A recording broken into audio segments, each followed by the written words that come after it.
O šiaip iš tikrųjų, va, šitą reikia atkreipti dėmesį. 3 teritorijos pasaulyje sukuria 50% pasaulio BVP. Mėlėjai. Tai yra Amerikos valstijos, tai yra Europa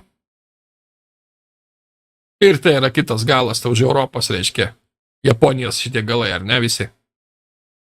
Va, kas sukuria visą pridėtinę vertę pasaulį. Ne Afrika, ne Rusija. Rusija BVP mažesnis negu siaubas. Tai ne Rusija, ne Pietų Amerika, ne kažkokios Arabijos, ne kažkas, niekas. Amerika, Europa ir pro Azijos, reiškia, regionas, kuris yra provakarietiškas. Štai kas sukuria pridėtinę vertę. Ir ne Kinija sukuria pridėtinę vertę, pusę pridėtinės vertės, ne Kinija. Štai kodėl yra bandoma sunaikinti vakarų civilizaciją.